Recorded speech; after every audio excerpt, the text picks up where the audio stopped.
My brother demanded that I give him my house because he had a baby. Now he's calling me a traitor. So last week, my brother Mark showed up at my house out of the blue, holding his newborn in one arm and a folder of papers in the other. He said he had something important to discuss. I assumed he needed advice about the baby or maybe just a break from being a new dad. I couldn't have been more wrong. Right as I offered him coffee, he cut me off mid-sentence and said, "You don't need this house anymore. You should give it to us. We've got a baby now." At first, I actually laughed. I thought it was one of his weird jokes, but then I realized he wasn't joking. His face was dead serious. I just stared at him, waiting for a punchline that never came. When I asked him what he was talking about, he launched into this long-winded explanation about how he and his wife, Jessica, are barely making ends meet with their tiny apartment. Apparently, their landlord raised the rent, and they were struggling to cover expenses with the new baby. And because I'm single and financially stable, he decided I should give him my house. Let me explain. This house was left to me by my grandparents when they passed a couple of years ago. It's not a mansion or anything, but it's my dream home. I grew up visiting it every summer and had a lot of memories tied to it. When it became mine, I poured almost all my savings into renovations. New kitchen, new floors, even updated the plumbing. It's not just a house to me. It's my safe space. I tried to be calm and rational. I told Mark, "I'm really sorry you're struggling, but this house was left to me for a reason. I've worked hard to make it my own." But he wouldn't drop it. He said, "You don't have a family. It's selfish to keep this all to yourself when we have a child to think about." Jessica, who apparently had been sitting in the car outside, came in at that point. She started chiming in about how families should help each other, and how they had already planned out how to make this space work for their growing family. Planned out? She even had the audacity to suggest I could rent a nice apartment somewhere since I'm just one person. I was dumbfounded. I told them flat out, "This is my home. I'm not giving it up." That's when things got nasty. Jessica started crying. I swear it felt fake, and said something like, "I knew she wouldn't understand. She's always been selfish." Mark got more aggressive and accused me of hoarding resources. He actually said, "It's not fair that you have all this while we're struggling to get by." At this point, I was so angry I could barely keep my voice steady. I asked them to leave, but Mark dropped his folder of papers on my coffee table and said, "Think about it. It's what's best for the family." When they finally left, I sat there staring at the folder. It was filled with documents, suggested timelines for moving out, a budget for how they'd maintain the house, and even a drafted letter to my HOA informing them of the change in ownership. I couldn't believe the level of entitlement. They had planned this like it was a done deal. The next day, it got worse. My parents called me, and guess what? They're on Mark's side. My mom said, "You don't need such a big place, sweetheart. Mark has a baby now, and it's only fair to prioritize the family." My dad said something like, "You're single? You have flexibility?" They don't. I tried to explain my side, but it was like talking to a brick wall. Every time I said no, they made me feel like I was some greedy villain. What hurt the most was when my mom said, "I thought we raised you better than this." Like I'm the one being unreasonable. For a couple of days, I actually started doubting myself. Was I being selfish? Should I just let them have the house? But then I remembered everything I've been through to make this place mine. The late nights scraping wallpaper, the weekends spent installing cabinets, the years I saved every extra penny to make it happen. I realized it wasn't just about the house. It was about how little they respected my boundaries or my hard work. When I told Mark again that I wouldn't be giving them my house, he completely flipped. He said I was tearing the family apart and even called me heartless. He stormed off, and later that night, Jessica posted a long, dramatic Facebook rant about toxic relatives who turn their backs on family in their time of need. She didn't name me directly, but it was obvious who she was talking about. Some of my extended family have already started messaging me, asking why I won't help poor Mark and Jessica. Now I feel like I'm being ganged up on from every angle. I don't know how to handle this. It feels like my entire family is against me. And all because I said no to something completely ridiculous. The final straw? This morning, I got a text from Mark saying, "If you don't do the right thing, don't expect to be part of our lives anymore. And that includes your nephew." Update. If you thought my brother demanding my house was bad, buckle up, because things have taken a turn I never saw coming. I didn't think it could get any more ridiculous. I was wrong. After my brother Mark and his wife Jessica stormed out of my house and posted their passive-aggressive Facebook rant, I thought the drama might start to die down. I figured they'd eventually realize how insane their demand was and move on. But no. Instead, I came home from work a few days later to find an envelope taped to my front door. Inside, a notice of legal action. Yes, you read that right. Mark and Jessica are trying to sue me for my own house. At first, I thought it was a prank. Who does that? But as I read through the documents, my stomach dropped. They're claiming that the house was part of the family estate and that I unfairly claimed it, without consideration for their needs. They're demanding that I either sign over the deed or sell the house and split the proceeds with them. I was in complete disbelief. My grandparents left this house to me in their will, clearly, explicitly, with my name on it. I had nothing to do with their decision. But apparently, Mark and Jessica think they're entitled to override that because they have a baby, and I don't. The next day, I called my lawyer. I was still trying to wrap my head around the fact that my own brother would go this far. My lawyer, thankfully, reassured me that their case was flimsy at best. The will is ironclad, and there's no legal basis for their claim. Still, just knowing I'd have to deal with this mess made my blood boil. How dare they drag me into court over something that isn't even up for debate? What really pushed me over the edge, though, was when I found out who was bankrolling their lawsuit. My parents. They've been helping Mark and Jessica pay for a lawyer to come after me. When I confronted them, my mom tried to justify it, saying, "We're just trying to make things fair for everyone." Fair? What about the years I spent saving and working to make this house livable? What about the fact that I didn't ask for this house? It was given to me. My dad was no better.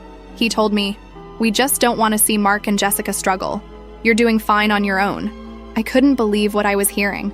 I told them flat out that they were enabling Mark's entitlement and that I'd never forgive them if they kept pushing this. My mom started crying, saying, "I don't know what's happened to this family." Yeah, Mom, neither do I. As if all that wasn't enough, Jessica has taken her campaign against me to social media.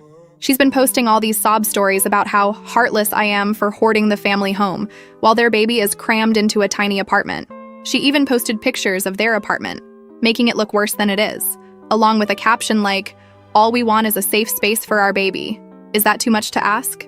The comments are full of people sympathizing with her, saying things like, "Your sister should be ashamed of herself," and family is supposed to support each other. I tried to ignore it, but then I started getting messages from extended family members, cousins, aunts, even people I haven't spoken to in years. They're all saying I should do the right thing and help out. Some of them even accused me of being ungrateful for the inheritance.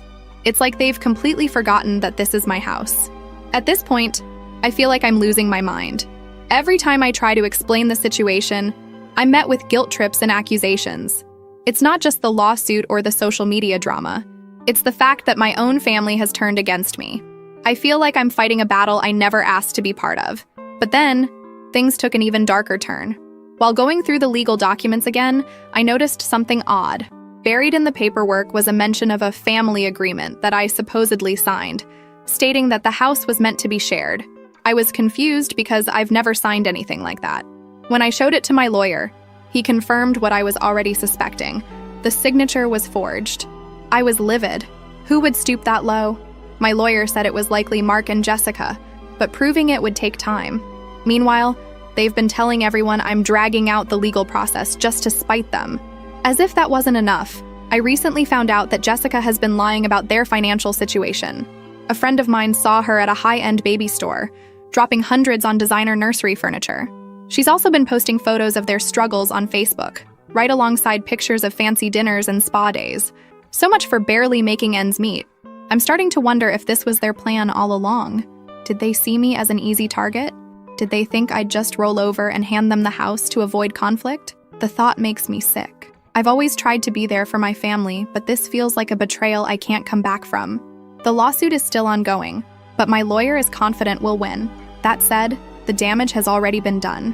My relationship with my family feels broken beyond repair. Every time I think about what they've put me through, I feel this mix of anger and sadness that I can't even describe. And the cherry on top? Mark showed up at my house again yesterday. He had the nerve to say, "You're going to regret this. When the baby grows up, they'll know what kind of aunt you really are." I didn't even dignify it with a response. I just closed the door. I don't know how this will end, but one thing's for sure. I'm not giving up my house. If that makes me the villain in their story, so be it. Final update. This isn't just about the house anymore. This is about a family secret that's completely shattered everything I thought I knew about my life. To recap, my brother Mark and his wife Jessica are suing me for my house, the one my grandparents left to me in their will. My parents are siding with them and even funding their legal fees. Things have been tense, to say the least, but I was confident that the case would fall apart since the house is legally mine.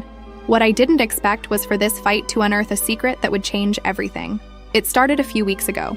My lawyer had requested some family documents to further disprove Mark and Jessica's claim that the house was part of a family inheritance meant to be shared. I didn't think much of it. I figured it was just standard procedure. But when the documents arrived, I noticed something strange. There was a file I'd never seen before, labeled with my grandparents' names and dated decades before I was born. Curiosity got the better of me, and I opened it. Inside were letters, legal agreements, and a handwritten note from my grandmother. What I read made my stomach drop. It turns out Mark isn't my full brother. He's my half-brother. Apparently, before my parents got married, my mom had an affair with another man, Mark's biological father. My grandparents knew about it and were furious, but they agreed to keep the secret for the sake of family unity. The letters revealed that Mark's biological father had left a significant sum of money to my mom when Mark was born, with the understanding that it would be used for Mark's benefit. My grandparents used part of that money to buy the house that eventually became mine. I sat there in shock, rereading the letters over and over. It felt like the ground beneath me had shifted.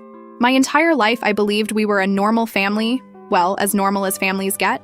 But this was a betrayal on so many levels. My mom had kept this secret for decades, and now it was coming to light in the ugliest way possible. At first, I didn't know what to do with the information. Should I confront my mom? Tell Mark? I decided to sit on it for a few days while I processed everything. But of course, secrets like this have a way of exploding on their own. Last week, during another heated argument with Mark, he blurted out, "You don't even know the whole story. You're not the only one Grandma and Grandpa screwed over." I froze. I asked him what he meant, and that's when he dropped the bomb. He knew he wasn't my full brother. He's known for years. Apparently, our mom told him the truth when he was a teenager. But instead of feeling betrayed by her, he felt like he was owed something more. Like the money his biological father left was rightfully his. That's why he feels entitled to the house. In his mind, the house was bought with his inheritance, so it should go to him. I was speechless. I asked him why he didn't just say something earlier if he felt that way, and he said, "Because I knew you'd never give it up willingly." He admitted that the lawsuit, the forged documents, even the social media campaign were all part of a plan to pressure me into handing over the house. I couldn't believe what I was hearing. This wasn't just entitlement. This was calculated manipulation, and my parents were in on it. When I confronted them, they didn't even deny it. My mom said, "We just wanted to make things right for Mark." I asked her why she thought it was okay to lie to me, to let me believe this house was truly mine, only to turn around and help Mark try to take it. Her response? "We thought you'd understand. You have your whole life ahead of you. Mark needs this more." That was the moment I realized I couldn't trust them anymore. They didn't see me as their daughter. They saw me as an obstacle to Mark's happiness. I told them I wanted nothing to do with any of them until this mess was resolved.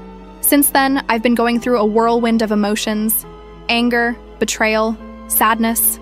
I've felt it all.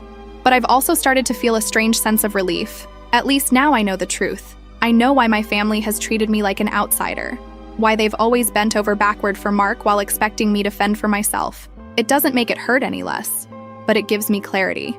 As for the lawsuit, my lawyer is preparing to counter their claims with everything we've uncovered.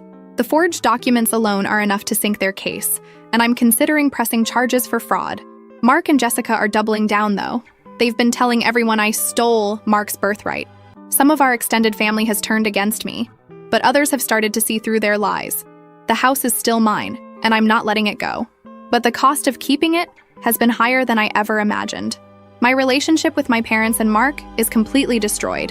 I don't know if I'll ever be able to forgive them for what they've done, but one thing's for sure. I'm done being the family scapegoat.